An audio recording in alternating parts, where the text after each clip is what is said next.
Welcome to Dodgers Dogs. As part of the Dodgers Daily Network, Casey Porter here, joined by Coach Holt, as I am each and every Wednesday and Friday. Coach, I know you were in Tulsa last night. That was kind of a lot of fun. It's always a lot of fun to go to Drillville and watch that Drillers game. Not a lot of fun in terms of the game you got to see. But the first thing I want to dive into, got to know, I know you're a huge Clayton Kershaw fan. You worship the guy. He's just a legend in your mind. Yep. Where will you be whenever he gets number 3,000? Well, I hope I'll be sitting here in Steelville, Oklahoma, and watching the Dodgers on the live stream. Hopefully, planning on watching it. That's historical and not just the game of baseball. Obviously with the Dodgers, but the big game of baseball.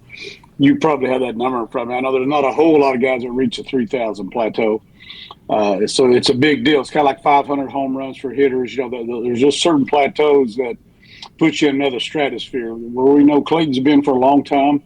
Hopefully I'll be sitting here in Stillwater watching it. That's my plans right now, and I can't wait to see Clayton and reach that milestone, something he's obviously deserved and earned, and it's an exciting time for Clayton Kershaw, Dodgers fans all over the world.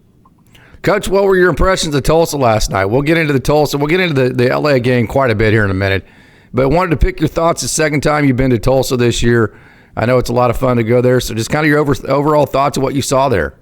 As you mentioned, Case, any Dodger dogs out there, if you're ever in Tulsa, Oklahoma, I know we're all over the country. If you ever come through Tulsa, they've done such a great job. It's a downtown area. The first time years ago I went to Tulsa when it was a Rockies farm club. Back in the day, Matt Holliday played some there, and he's in the minor leagues. It was a Rockies farm club.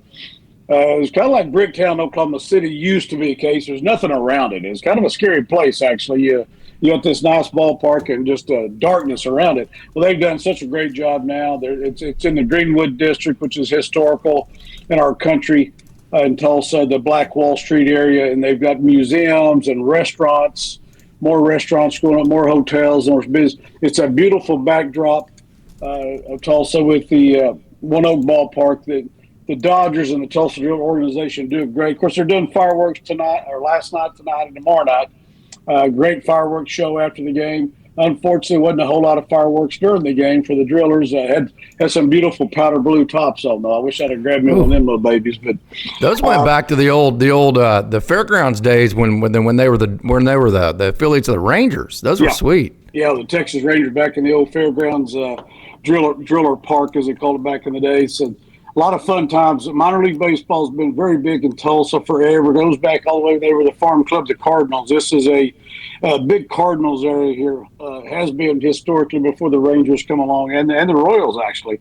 Back in the 50s and 60s, this is Cardinal country here in Oklahoma. So that's changed somewhat with the Royals and the Rangers being closer. But Tulsa has always been a great minor league baseball town, and they continue to be such. Like I said, as far as the team on the field, they struggle hitting the baseball, Case. Last night they struggled defensively. I think we had a couple errors by our first baseman, which is not always a good sign.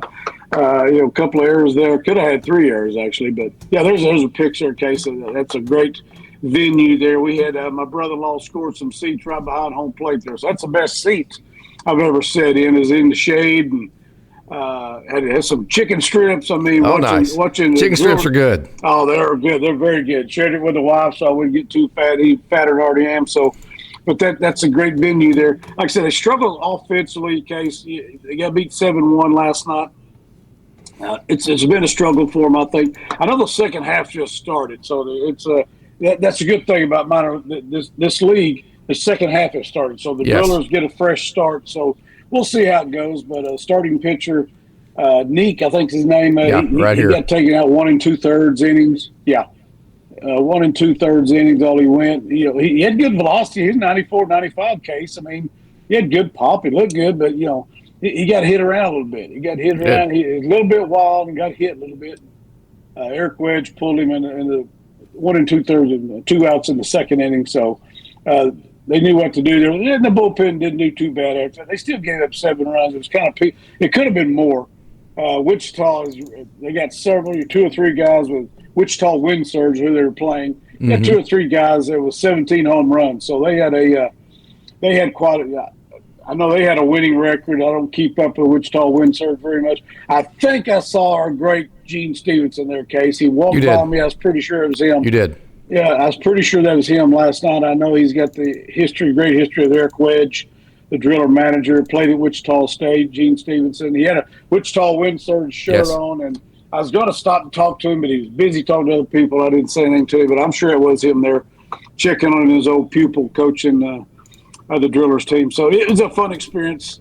You know, I love watching Dodgers. This is a great part for me and you, Case, here in Oklahoma. We got AA and AAA here. Whoever thought the Dodger fans living in Oklahoma would have the ability to watch these kids as they come up. My brother-in-law, who's the biggest Phillies fan I know, if they're, don't see many of them around this part of the country. Yeah. He loves these guys. He goes. Although the Oklahoma City was the Phillies for about a decade. You're right. They sure were. They were there for quite a while back at All Sports Stadium, but he loves it. He goes a lot. He probably goes 2 or 3 times a week, if not more. He gets another family sometime. I mean, he has a lot of favorites there with the Drillers, and he said the same thing all year. They've just struggled scoring runs, and just been hit and miss on the mound too. So, you can tell there's some struggles going on there, and we'll see how the second half goes for them. I know maybe there's some help coming. Austin can speak more on it. Maybe there's some help coming from Great Lakes next year, and in the same way with Mark Watkins can talk about some Rancho. Maybe there's some help coming for the Drillers next year. I'm not ready to can it in and let it go. Hey, let's look towards next year, but that's the way it is in minor league baseball. The guys here in Tulsa, they're looking to get to Oklahoma City and to LA, and the guys in Rancho and Great Lakes are looking to get to Tulsa to start out their AA. Because when you get to AA, it's you're kind of not that far away then from the big leagues. Right. Some guys are a long ways away from the big league, but several of these guys are pretty close to it. So, like I said, I always love watching our farm hands, the Dodger farm hands. You look at those kids; they're fighting, they're grinding every day to hone their craft and work their way up. And we've seen great ones come through Tulsa. I mean, brother-in-law them. I saw had Bellinger jersey. They had the big sign there. Had Will Smith, Bellinger, the whole crew, all the former Dodgers. It showed them you can buy their former jerseys in the gift shop. The guys used to play there who are now big leaguers. Corey Seager. I mean, you go right down the list of guys who have played in Tulsa. So, not ready to give it up on them yet. Like I said, the fresh start, second half of the season started, but it sure wasn't very pretty last night. No, and they've actually started off. They won the last 4 games of the series last week in Midland. So they actually started 4-2. They're now 4-3 in the second half. And kind of to go what you're talking about here, what Coach Holt is saying is that in the minor leagues, we've told you this a couple different times, but you can't say it too much. There's 2 different halves of your season, and if you win either half, you get to make the playoffs. So you can have the worst record in baseball in the first half, get a whole slew of reinforcements, win the second half like we're hoping Tulsa does, still make the playoffs. Or you can have the best record in baseball, have a whole slew of guys go to AAA, and you have the worst record in the second half, and you still get to make it. So all you have to do is win your division either in the first half or the second half. The Drillers are now, I believe, 4-3 in the second half, hoping that they have a really good second half. They're off to a better start at least. Last night wasn't great, but hey, Clayton Kershaw is going to be a lot of fun tonight. Last night was a lot of fun for you to watch the Drillers, and then on the way home to get to watch the Los Angeles Dodgers and Yoshinobu Yamamoto really carve up the White Sox. Here's the thing I kept thinking about the Dodgers. They're building up this big lead. They have better talent than everybody. This is the time of year where it can get kind of boring. I'm not going to lie. It's like one day turns, and they call it the dog days or the doldrums or whatever. I'll say this about the management. Every time you start wanting to kind of get bored, if you will, because it's like the same movie. I mean, as good as the movie is, or as good as oatmeal cream pies are, if you eat them every day, at some point, it's going to be like, okay, let's do something else, right? So as easy as it could be to get bored in this part of the season, they do a great job of keeping it fresh. Either, you have a call up or you have a 3,000 strikeout for Kershaw, or Ohtani's going to pitch for they're great at creating excitement through something they have going on. Yeah. The dog days you mentioned right before talking about the Dodgers, that's great for minor leaguers. They get a fresh start. They're not setting. It gets hot in freaking Tulsa, Oklahoma, and in this Texas league, it gets very hot there, just like it does all over the country, but extremely hot here. And a kid who's struggling trying to make it gets a fresh start. So it's not what you say. The Dodgers, you don't get that in the major leagues, but you do get when you get in. It just turned July. Here we go. The dog days, as you mentioned. The Dodgers always seem to have something going there, but it's not just sitting around in a big business meeting and thinking, well, we need to do something. Maybe they are having those discussions, but what they do is they don't stand pat. I think the last 5 years of Dodgers, you know more about this than I do, how long it's actually been. If they have set the baseball world on fire with their front office and the things they've done to build up to where they are now, they're never standing pat. That's the great part about it. They're not just going to – they haven't done it yet. I assume during the trade deadline, I saw a story today.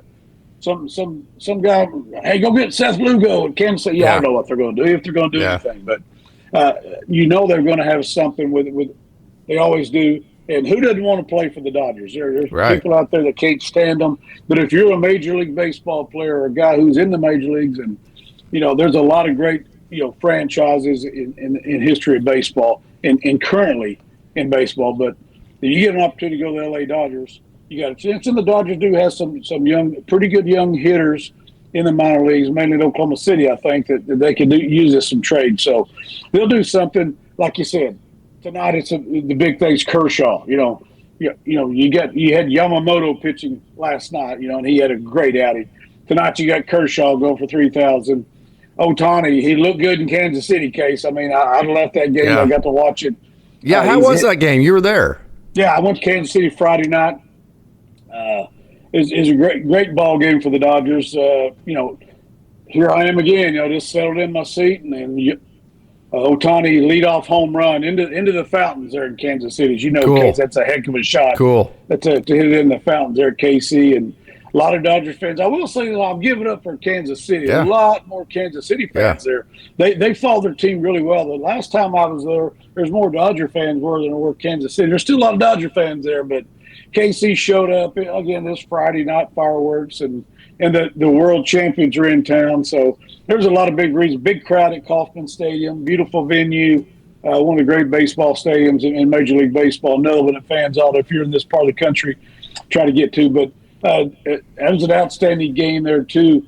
The Dodgers, they played pretty well that night. They hung on right at the end. Freddie makes a great pick at first base to end the game. Mookie kind of sidearmed a double play there. Had base loaded one out with Jack Caglione. What a stud he's going to be, Case. I know we watched him here at Stillwater last year in the regional. Outstanding young ball player. Bobby Witt Jr. looked like a tee shot. Yeah, the home run he hit the left center field. What a talent that young man is. You got to see a good game, man. it was a good game. I got to see Bobby Witt Jr. do his thing. I guess he had 4 hits the next day. The guy killed us. What a great – I'm a baseball guy like you are, Case. Sure. A lot of our Dodger dogs are. I love baseball. I love watching a guy like Bobby Witt Jr. I hope he loses, but I love him. Jack Caglione, the potential of that young man. Garcia, the third baseman, I know you were impressed with him. Oh, yeah. He had a great – he saved, several – he made 2 or 3 big-time plays at the hot corner and then had 2 or 3 hits, and I think he had a couple, 3 hits the next day. Good-looking ball player, young ball player for the Royals. So they're an exciting team. They're not going away anytime soon, I don't think, as long as they got Bobby Witt Jr. at short and some other things. So, no, that's a great experience in Kansas City, which it always is when you go up there. It's also always great when the Dodgers get a win. I missed the Saturday game. I was watching as we were traveling back, and I know they got down early and then came back, scored 4 the last night. But Sunday was great. And how about our guy Robo, man? I mean, we talked about this last time me and you were together. I know you got Dodger dogs every day, and I'm just here a couple of days a week. But I know me and you talked about last time. Not only is he given, I think at the time you gave a stat about how many times he'd gone at least 4 innings in his appearances. Like he goes 6 innings Sunday, 1 hit, 8 Ks or something. The guy is we may look back on him. If the Dodgers do what we hope they do, plan to do, expect them to do, is win it all, you may look back and go, Justin Wrobleski is one of the biggest keys this entire season. Because not only has he gotten better, he continues to get better and better and work He's given that length and he's given quality. So, it's great to see him have success. And, he's getting his opportunity. That's the thing about the mental makeup of these guys' case is off the charts. Not just Justin, but any guys up and down deal. We've seen the Dodgers in the past, the Gavin Stones and, Sheehan, all those guys, where they're right on the cusp of being there. And then you see him, it's almost like the aha moment hits. I'm hoping we're seeing that with Justin Wrobleski because he has become, a big weapon for the Dodgers. And, in Major League Baseball, they could all change tomorrow, but his upside just continues to go up. And it's great to see the young man. Like I said, his mental makeup is, like most of these guys, is off the charts because you're going, I'm on a plane, I'm in L.A. Hey, by the way, you're pitching tonight. And if you suck, you're going to be back in Oklahoma City tomorrow. Right. That's a reality of it. That's a reality of where they are. And for him to get there and stick and continue and have a couple of bad outings, but here recently it has not been bad outings. He's given length and he's given quality. It's great to see. But that was a Sunday game in Kansas City. The Dodgers just kind of spiked him pretty good on that one. He was a big key to that. Yeah, no doubt. Big key to last night's game. The offense was good, and it gave Yoshinobu Yamamoto an early lead, something that he's not used to getting. Matter of fact, he's not used to getting run support at all. So it's like, this is going to be fun watching Yamamoto actually pitch to a lead as good as he already is instead of having to feel like every pitch he throws could be the difference in the game, right? So I thought that was a really big key to last night's game, the offense giving him a lead. What did you think of Yamamoto? Oh, he's outstanding. And that game's over in the fourth inning. They could have shut her down, called the 5 inning, and everybody could have gone home after the fourth inning. Nobody scored after the fourth inning. So, no, it's great for them. Pitchers, it's a total different mindset when all of a sudden you're up 4-0. You go against, I'm not taking anything away from the White Sox. I'm just saying when it's 4-0 against anybody, he's going to pitch, like you said, not stress-free so much because one swing can get him right back in the game, but he doesn't have that. Gary Ward always used the word scoreboard pressure when he's in Oklahoma State. He talked about that a lot. Scoreboard pressure. That's all we're talking about. When it's 0-0, like or 1-0, which is one of our favorite games, Case. I mean, you talk about all the time. That's a great baseball game. People who don't like baseball don't feel that way, but we do. But that scoreboard pressure. Every pitch it means something. Every play means something. And in his case, hey, it's 4-0. Hey, I'm going to try to get that fastball in. Throw some four-seamers. Yes. I know he, as you mentioned, I think earlier, he threw more four-seamers last time than he has the last outing. And he had that feeling of it's 4-0. Okay, if they run into one, so be it. But I'm gonna throw strikes. I'm gonna stay on top of this thing. We're just gonna cruise right here, and I'm gonna get my work in, and I'm gonna dominate these guys because I have the ability. First of all, he has the ability to do that. Second of all, he had some runs to give him some non-scoreboard pressure, if you want to put it that way.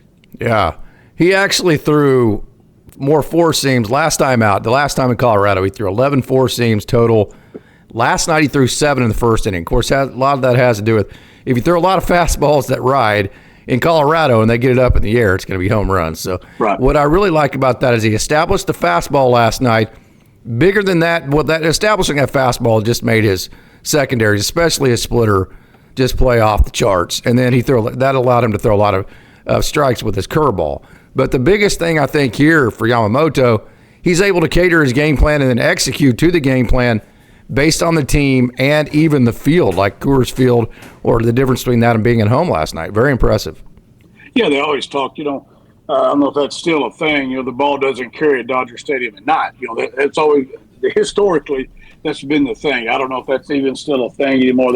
I'm going back to the old days. But, yes, for him to come out and to his arsenal was, as you see, the splitter's unhittable at times. I mean, it's great. When you're up 4-0, you can throw some in the dirt because you got confidence, and you can throw some out of the zone, and that's a nasty, nasty, nasty pitch, which his is, and give you a lot of swing and miss, and know you got a big league catcher back there that's going to handle it. So that gives you a lot of leeway to use everything in your tool belt and let it go. And it's great to see him pitch like that. And the Dodgers are. That's the one. as we talked about before, he's pretty much the bell cow right now. Yeah. With all the injuries we're going there, when he comes up, it's almost you get that feeling, fair or unfair. Hey, we got to win this game. We got to win this one because Yamamoto's throwing. Because who knows, maybe a bullpen game tomorrow, whatever the hell we got going on. But look at all the things that the Dodgers are doing. Me and you wasn't too long ago. We're sitting here talking. We were in a dead heat with the Giants during the Giants series. Now we're up 8 games on the freaking Padres. I mean, how quick that happens, you just don't. That speaks to just how good this Dodger team is. We're sitting here talking about the sky's falling in the bullpen. All these guys, the pitching staff's decimated. So what? Freddie's been slumping a little bit. You got some guys, but then you look up and they're up 8 games. So it just speaks to it's the whole product. It's not just pitching. It's not you got the best offense and certainly in the National League, maybe in the major leagues. A lot of home runs. They're scored with 2 outs. They come from behind. They're never out of a game, and so you look up and you got an 8-game lead. So that's a good feeling. Like you said, Coach, I think the come from behind. I think the score with 2 outs. The 2 things that are just so hard to do. And I don't think people understand how hard it is. The pressure is on you with 2 outs because you have to actually get a base hit, Yep. So it's very difficult to do. The Dodgers have been, I think, the best team in baseball in scoring with 2 outs this year. Don't exactly quote me on that. And then the come from behind wins, the 33 come from behind wins. That just goes to show, A, how talented this roster is, no doubt. B, how deep it is. So to be able to score with 2 outs means you've had 5 or 6 guys come up to the plate. So you're at an entirely different part of your lineup. So if you're at the bottom part of your lineup or the different part of your lineup isn't good, you're not. Most teams run out of hits by the time you get to 4 or 5 hole. So it shows how deep this lineup is. And then I'm going to say it again. It just shows how gritty these guys are. I mean, those Andy Pawheads at bats, whenever he gets to it, 2-strike hits like he does over and over. Those Teo Hernandez at bats when he hits balls up the middle like he did last night. Yes, they're talented. Yes, that means that because they're at the bottom of the lineup is deep. But also it shows a lot of grit. We talked about this case, historically the Dodgers, and I probably even said it myself 3 or 4 years ago, getting pissed off because underachieving and, the reputation of a bunch of pretty boys. The crowd arrives late, leaves early, bunch of all that crap, and la-la land. The Dodgers are a bunch of pretty boys. Well, that went out the window last year. It really did. And even the year before, even though they got knocked out in the first round. They had to overcome a lot the year before that. Even though they lost early in the playoffs, but last year was off the charts because that thing went down to the last game of the season, see if they're going to win the division, and they get in against a great opponent in the Padres at first and being down on the road. I mean, you can't make this stuff up. There's a grittiness to this organization, this team. They proved last year, and the key players are all still there. Yes. Starting with the front office, yes, down through our manager and the coaching staff, and the leaders in the clubhouse. You got 3 Hall of Famers up there at the top. They've been through it. They see what it takes. Who knew Freddie's playing with a broken rib as he's hitting, historical home runs in the World Series. That's what we're talking about. The guys who are it's an organization. It's a mindset now. Tommy Edman brought a lot of that to it, but he's not the only one on the team that has it, or we wouldn't be talking about this. The entire ball club, the entire team, as you look at, Muncie had his struggles, blah, blah, blah. Now the guy's killing it. Pawhead has been a work in progress the last couple of years, or last 2 years, watching him become, what he's almost a 300 hitter now in the big leagues, and very consistent. Yes. He's showing consistency, great out. So, there's he's gritty. He's like the pitcher we talked about earlier. Up and down. He comes from Oklahoma City. Here's your chance, big boy. If you don't make it, I love James Outman, but James Outman's in Oklahoma City because it didn't work out well for him. Yeah. Pawhead is making it work. So we hope James maybe does get back up there. I know he's doing pretty well in Oklahoma City. Some other, I hope he does get back on a big league level somewhere, and he probably will. He's got a lot of talent, got a great frame on him, but. Grittiness, that's the most exciting thing to me, Casey. You played for me. You were a dirt dauber. Sometimes it was snow cone on your shirt. It wasn't just red dirt. Whatever we had after the game is probably on your jersey too. But you played the game. I'll go back to old school stuff. We called everybody dirt daubers. Hey, Todd Green, Stillwater guy. Hey, hit me some more ground. He's a doctor here in Stillwater now. Yeah. I'm wore out even on 25 years old. It's a 4-hour practice. Coach, hit me some more grounders. Yeah. Todd Green couldn't outrun me, but he never missed a ground ball or pop up because he worked at. That's what I'm talking about. Dirt daubers. And you still see that even coaches in 30 plus years, like you and I have done, Case, on our level, the high school American Legion level. That's winning baseball. That's winning baseball on any level. You got to have grittiness with your manager, which we know we've got. Good Lord, he played the game. He's been on a World Series team that came down when they were behind 3-0 and came back and won the grittiest team of all time. Yeah, that's the greatest team of all time, the Boston Red Sox. I'm looking forward to my trip up there, by the way. But that's exciting. So from your manager on down, there's a grittiness. There's nobody standing back and patting each other on the shoulder. That's what I love about the team looking at it now.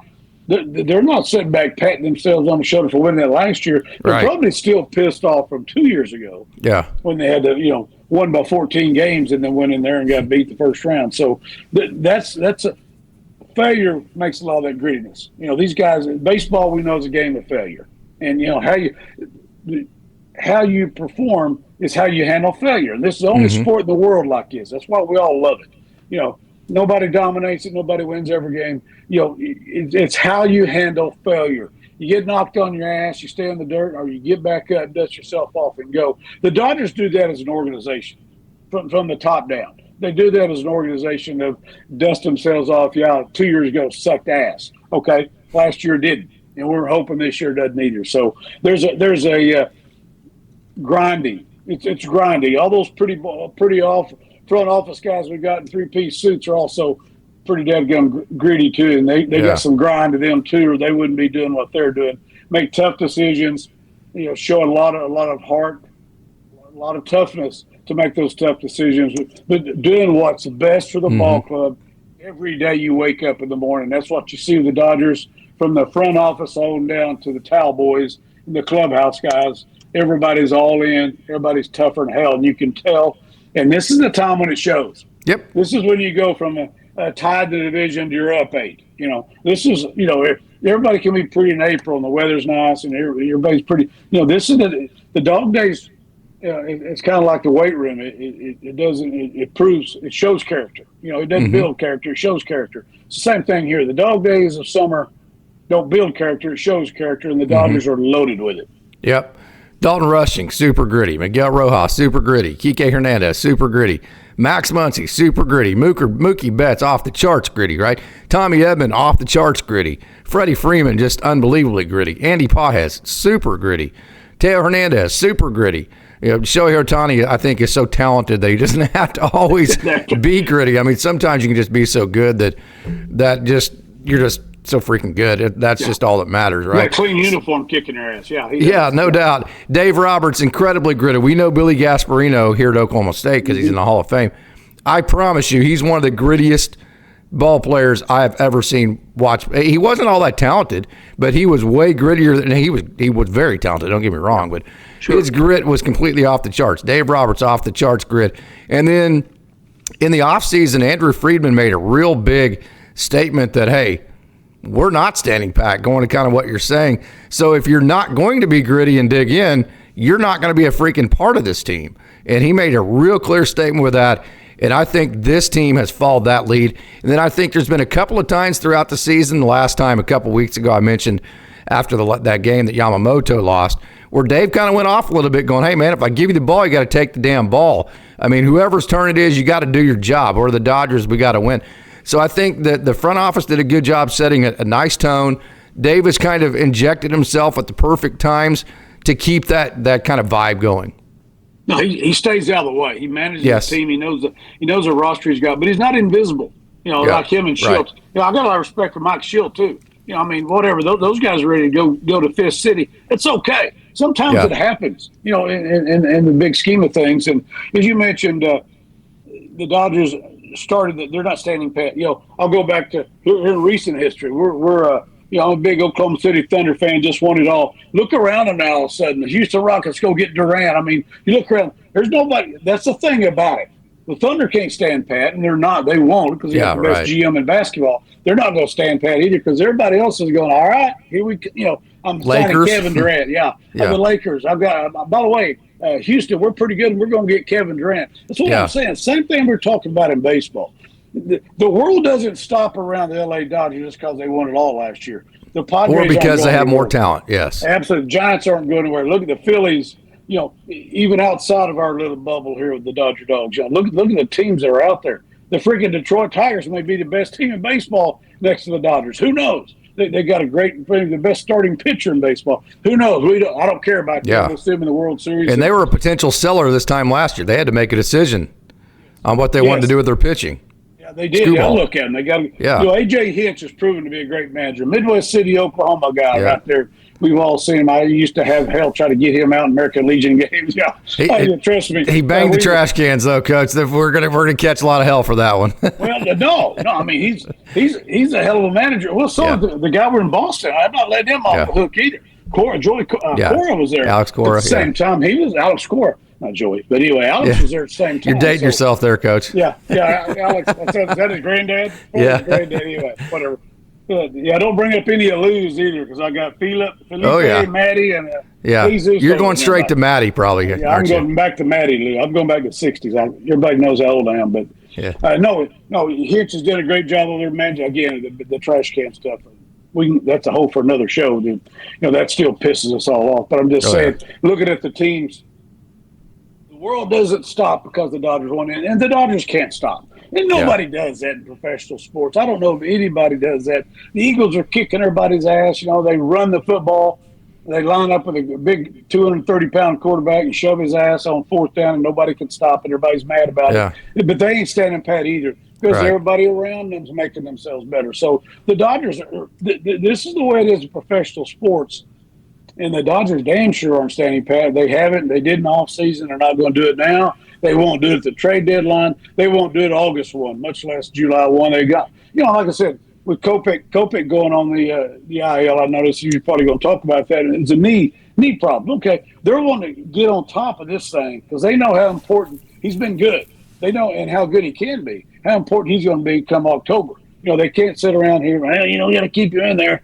But, there's a smartness to grinding. And I used to always tell some of my players, probably told you this, I said, John Wayne, I don't need John Wayne all the time. In other words, you're playing hurt and it gets worse, and when it comes down to playoff time, you ain't worth a shit. So I love that John Wayne attitude. I call it, again, I'm dating myself. There's some people who don't know who the hell John Wayne is, but it's a toughness that you want, a grittiness that players have to have, but at some point you have to be smart with it too, as they are with Kopech. Okay, maybe it's not a major deal now, but why keep running him out there, and all of a sudden, August 15th, September 1, it's a damn problem. Now we don't have him.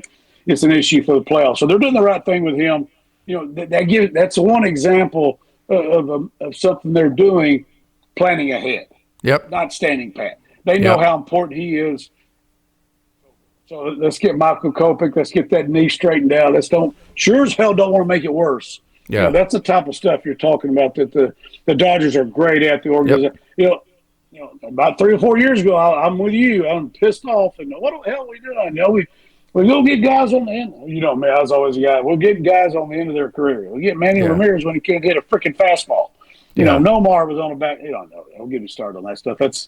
And I don't want to talk about previous ownership because I got a couple Dodger dogs that'll jump my ass about that. They don't want to hear about that again either. So I won't bring that up either. I won't bring trash cans up or previous ownership. Please forgive me, Dodger dogs. I love you guys. But our show just went to hell in a handbasket right there because we don't have anything else to talk about, right? We got plenty to talk about. When you hand me a mic, it goes to hell sometimes. I apologize. I love my dogs. Oh, Dodgers dogs love you, Coach, no doubt. That's a perfect segue to the Mookie Betts, Freddie Freeman thing. And then that ties into Ha-Seong Kim in the sense that you talked about, hey, getting things cleaned up. We know you want to play every day, but actually what we want is you to be your best version in October. So Mookie Betts gets a mental health day coming off the off day. So he gets two games off in a row. Freddie Freeman had the off day in front, or had his day off in front of the off day. So both of those Hall of Fame guys get 2 days off in a row. And so I think that's big. One of the big reasons why, and the Dodgers would do this even if they didn't have a big lead, but it makes it easier to do when you have an 8-game lead in your division. That's going to allow you to be creative in sitting these guys in back-to-back days, finding them time to rest. And in doing so, it's a double plus because then that allows you to be creative to take a guy like Hyesung Kim that can play anywhere on the field and find more consistent at-bats for him. So I love the mental health day for Mookie. I love the off day in front of the off day for Freddie Freeman. Where are you at on that? Oh, I think it's great. It goes back to what we've been talking about. I'll quit beating the dead horse about the great job the front office does, with those guys. It's the same way we're going to see rushing catching more too. We talked about this, I think a couple of weeks ago. We were talking about hoping to get him more at bats. Well, Will's hotter than hell. Will's been good all year he's been good all year at the plate, and he's always good behind the plate. But he's been hitting good. I know recently he's even hitting better. He's been maybe the best catcher in baseball. Him and JT Realmuto, maybe the best the two catchers in baseball. Cal Raleigh. Yeah, well, if you're talking about hitting home runs, Cal Raleigh. Right. Yeah, right. But the total package, yeah. Cal Raleigh, oh my God. Again, a baseball purist here, love seeing that guy swing a stick. But anyway, hopefully we'll see him in the World Series. The hell with it. But the guys you see, you'll see we're getting that time of year where you'll see, rushing will get more because that's the whole idea. We talked about Will every year has been good offensively. You kind of see it drag down a little bit. Barnes was able to help out some there. Rushing, I think we'll start seeing him get more bats, which he needs. I mean, he's there to stay. They got rid of Austin Barnes. Don't rushing. You're the backup catcher for the world champions, which means and the guy's that's in front of you is a hell of a hitter, and they can't afford to have him. He hits in the middle of the lineup.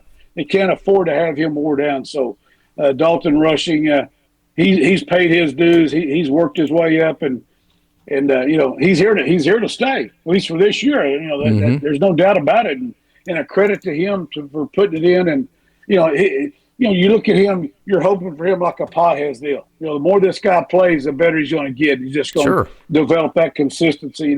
Pages, start out, you're like, I don't know if this guy, last year, like, hell, I don't know. Then he had some big moments in the playoffs, and now look at him as this year has gone on. So I see your video there rushing. I love that guy, and I said, I'm not speaking for the front office, but I'm sure you're going to see him get more and more chances behind the plate at the dish because, again, it's the same thing you're talking about with Mookie and Freddie. They got to get Will Smith his due rest. He's got to get his rest because he's so important in the big scheme of things.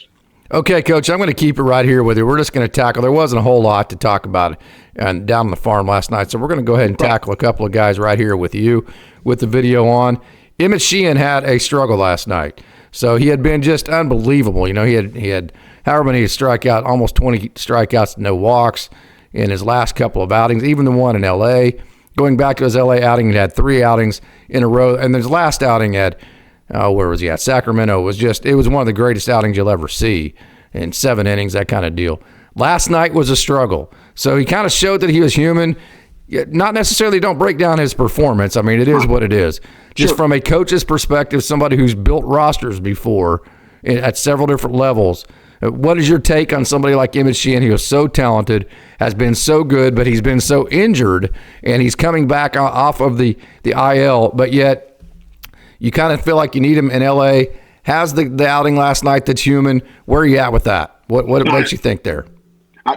You said it. He's human. He's my guy. If I'm the manager of the ball club, if I'm Dave Roberts, you're still saying, one outing like that. He throws 4 or 5 of them babies together in a row of getting shelled. Then we might be talking about something else. But one bad outing. He had a good outing when he was up with the Dodgers.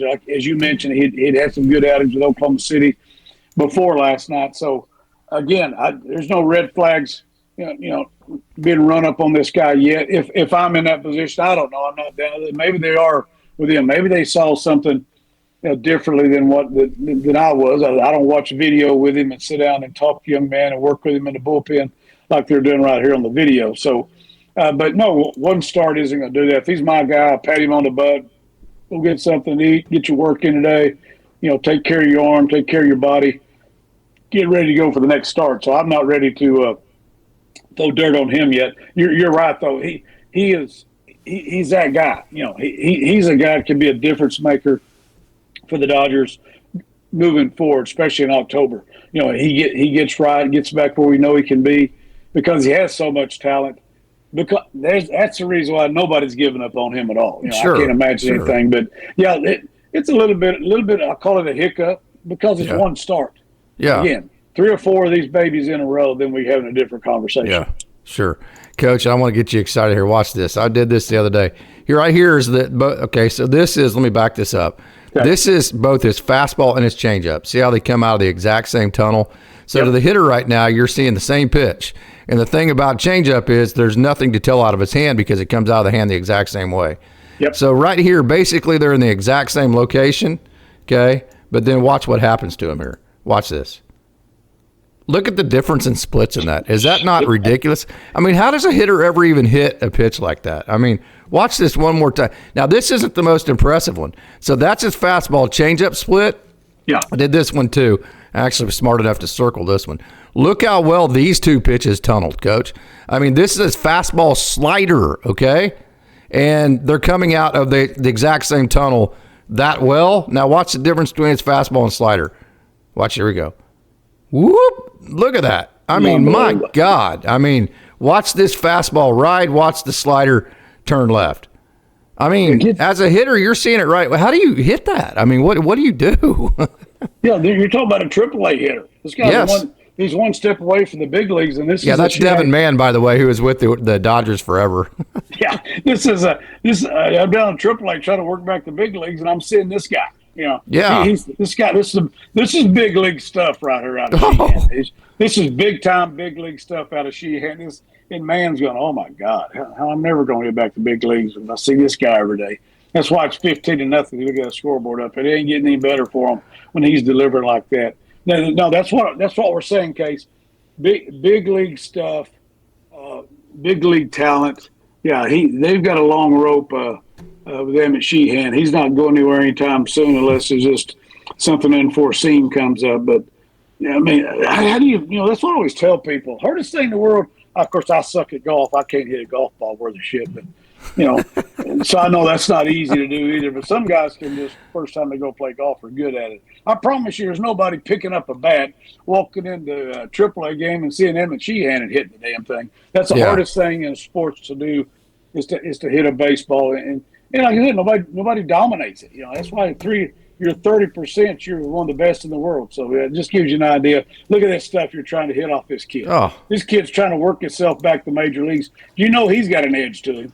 He's absolutely. Like, this is nice, but it's better in the big leagues. So I'm fixing to eat these guys up so I can get back to LA and he'll be there again soon. Just like you said, we'll get him back. That stuff is too good. That stuff is too good to stay there. And we're not telling the Dodgers. Hell, they know what the hell they're doing. They're seeing the same video and watching this stuff that you are. This cat isn't going anywhere, and hopefully he'll get back up to the big club. I know you have seen Bobby Miller a bunch of times at both Tulsa and Oklahoma City. You've probably seen him like 10 different times.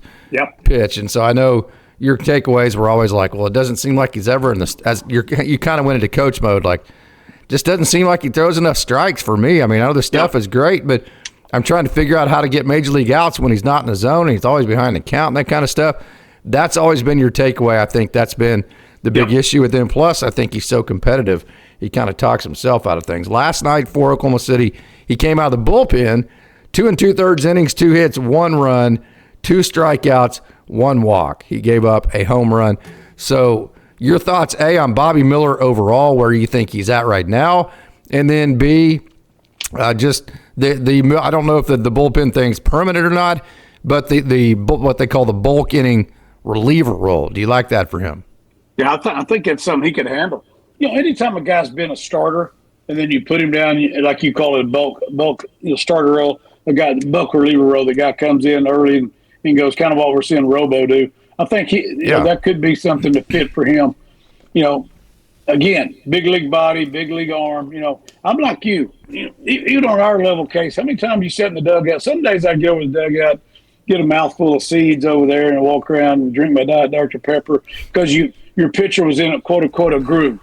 You just felt good. Rocking chair. Yeah, I was in Stillwater High School. I didn't want to call pitches. I get pissed off and make mistakes. But so I'd have a pitching coach call him. I'd look over at him. He'd just kind of look at me and grin like, basically, I can call anything I want. This guy's going to land it. As you talked about, getting into a groove, your pitchers getting. And we've also had those days. And I know you have too. And so these guys, everybody that's ever managed or coached a baseball game, it's just a damn struggle. You're looking. This guy's got a great arm. You're saying, he never gets into a groove, as it was called. Never gets settled in where you feel, if you're calling pitches, whether you're the catcher or the coach in the dugout calling pitches, that you feel you can call anything.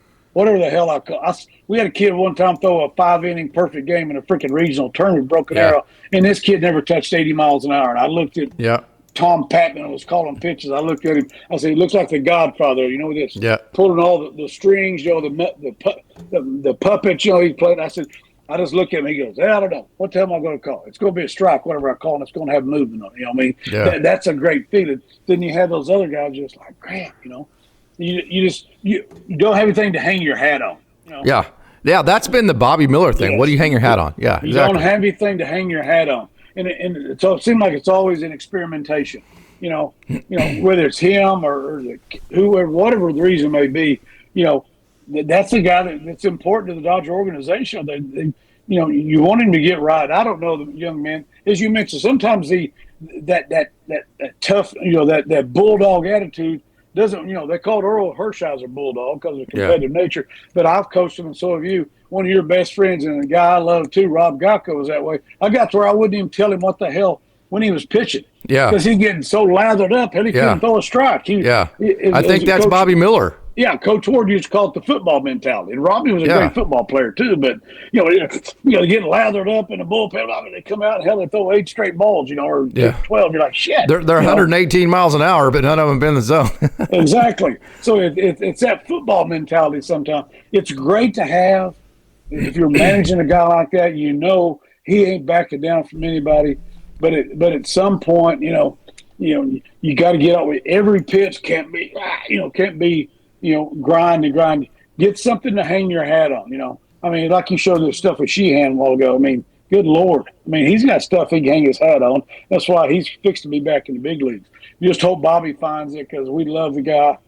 He's one of us. He's a Dodger. He's been there. He's got the body, got the arm. You just hope that he gets back and finds that groove, however we want to word it, Case, for managers and pitching coaches and for the ball club. Go back to the same old thing, hillbilly coach here. Something to hang your hat on. What's it going to be? We need something to hang your hat on. Give me a sequence that I can call. Give me something how we set up the next pitch. I'll throw this pitch to set up 2 pitches from now. You have to have something you can hang your hat on. Yeah. Went kind of old school last night through his 4-seam. Didn't throw a sinker quite as much. 4-seam slider were his 2 pitches he threw the most, of course. So we'll see how the sequencing and the pitch mix, as far as the choice that they make is which pitches he wants to concentrate on. If that changes as a reliever, if he stays in relief role. But want to get your thoughts on Bobby Miller and that deal. So hey, Coach, this has been a whole lot of fun. You never know where we're going to end up whenever we start talking baseball, right? We just have a hell of a lot of fun, and we kind of go wherever the heck we want because nobody can tell us not to, right? So, a lot of fun. Final thoughts, man. Same thing, Case. The mistake is that you give Coach Holt a microphone. I how it is. You know how I am. So I get a microphone. You get a microphone talking Dodger baseball with you. But like you said, it's dangerous, isn't it? Yeah, you started this thing, Case. You started this damn thing. You're the CEO of this. If you get tired of listening to hillbilly coach over here, you'll just say, "Hey, I think we're good, Coach. Love you, but go mow the lawn or something. I got somebody else." So I love getting on here with you, talking about our Dodgers, and it seems like every show is something else. That's the best part about it, though. We're going to talk about Dodgers. We're going to talk about baseball. We're going to talk about baseball in general. And that in the big scheme thing doesn't change on any level. Right. Whether whether you're a high school level all the way to the big leagues, what makes successful teams works the same place. Pitchers, that you can rely on. Hitters, 2-out hits. I used to tell people, hell, anybody can hit with no pressure on you. I used to tell my kids that all the time. We're up 10-0 and the guy throws you a 2-0 cookie. Hell, anybody can hit that. I damn near hit it. Yeah, right. Hit with the 0-2 count. bases loaded down one, in the last inning. With pressure on you, that's the big hit. That's the key, and that's what you're seeing. Goes back to all the stuff we talked about, the grittiness. So I love it in our Dodgers. We know they got it. They've got the grittiness. I don't know how this year's going to end up. I know how I want it to end up. I know how it should end up. But the grittiness is there, and it's always fun talking to you and talking to our Dodger Dogs. And let me apologize again to the Dodger Dogs about bringing up the name A.J. Hinch. So I don't want anybody throwing stuff at me. So you won't hear that again. I won't talk about the C word in San Diego. I won't talk. I won't bring. We have a moratorium about that long of things we can't talk about because they're Dodger killers. Well, see, A.J. Hinch pissed me off back in American Legion days. Yeah, he I did. could never get him out, and they were cocky as hell. Yeah, you couldn't talk smack to him like you did Mike Gundy, right? No, yeah, exactly. Mike Gundy. I love Mike Gundy. I talked a lot of smack to him back in the day. Anyway, that's fun. He talked you right back to you, I'm sure. Love our Dodgers. Love our Dodger Dogs, man, and can't wait to watch Clayton get 3,000 tonight. What a milestone! It's a great day to be a Dodger.